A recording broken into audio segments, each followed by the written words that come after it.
everyone. Welcome to Wealth Redefined. I'm your host, Michael Reynolds, certified financial planner and owner of Elevation Financial. Glad you're here.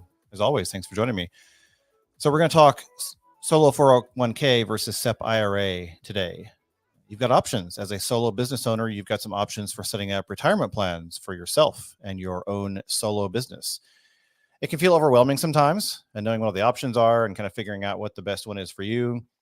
But among the top choices when it comes to solo business owners are solo 401ks and SEP IRAs. Those are kind of two of the most popular options for setting up a retirement account as a solo business owner. So both plans offer tax benefits and pretty generous contribution limits, but they also have some unique features that are different. There are times when there's a clear reason to choose one over the other, and there are times when really either one will do. So let's unpack the differences so you can decide what's best for you. So quick refresher on understanding what a solo 401k and a SEP IRA, what they are. So first, let's define the two options. Solo 401k is essentially a scaled down version of the traditional 401k plans offered by larger companies, but it's designed specifically for solo entrepreneurs. The plan allows solo business owners to save for retirement in a tax advantage account, very similar to its larger counterpart, I should say.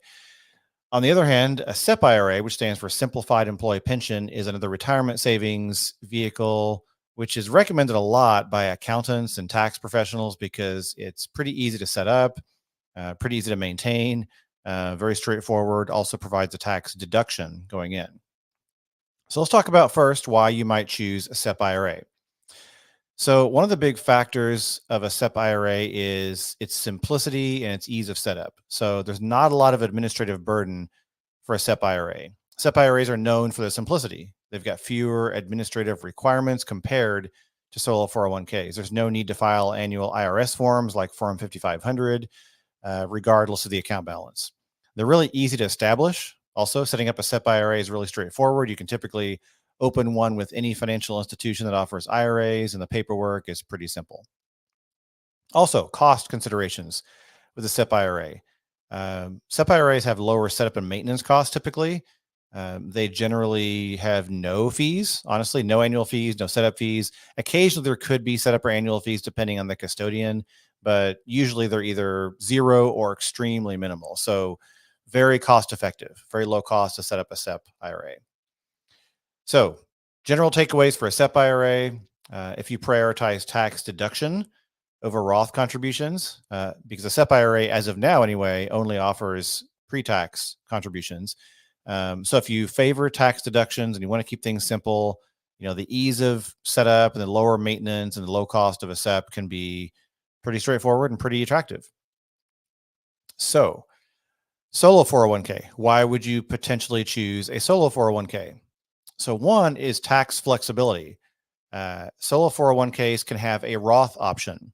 That's one of the most significant advantages of a solo 401k. Now, with Secure Act 2.0, there was a change made where SEP IRAs, in theory, could have a Roth option, but no one has implemented this yet. So that is still not available as of this particular episode air date. So that may change in the future, but for now, solo 401ks do have the advantage of a Roth option while SEPs do not. So you can still do pre-tax into a solo 401k, but you can also do Roth. So you've got the flexibility to do both, either or, and that can be really attractive to those who want a Roth option as well. Also, solo 401ks sometimes have higher contribution limits under certain conditions. The solo 401k plan allows employee deferrals and employer deferrals, which in contrast to SEP IRA, contributions are capped at a percentage of adjusted net earnings or a maximum limit, whichever is less, without provisions for additional employee deferrals. So this means that sometimes you can save more in a solo 401k versus a SEP. Also, solo 401ks offer catch-up contributions. If you're over 50, solo 401ks offer the option of making catch-up contributions, which can make it attractive for those over 50 who want to make those additional catch-up contributions. Also, solo 401ks offer a loan provision. They have the flexibility to borrow from it. So you can borrow a certain amount from your solo 401k and then pay it back to yourself if the need arises. So it's not always the best option. It's not like a great recommendation always, but sometimes in a pinch, it can be really valuable to have that option to borrow against your 401k. Also, solo 401ks avoid the pro rata rule when it comes to Roth conversions. So when you do a backdoor Roth IRA, there is something called the pro rata rule, which means that I'll just shorten it by saying you don't want to have any balance in an IRA when you're doing a backdoor Roth IRA. And so a solo 401k is exempt from that. So if you have funds, even pre-tax in a solo 401k, those funds do not count in the pro rata calculation. So it leaves you clear to do a backdoor Roth IRA, assuming you have no other IRA balances. So you avoid the pro rata rule with a solo 401k when doing backdoor Roth IRA contributions. So general takeaway, the advantage of a solo 401k is the Roth option. Sometimes higher contribution limits, catch-up contributions, allow for loans, as well as avoiding the pro rata rule for Roth conversions. So a lot of flexibility there. So bottom line, if you're just kind of looking for the bottom line, what's the takeaway here?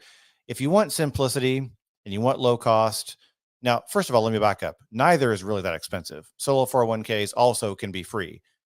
Some prototype plans are free.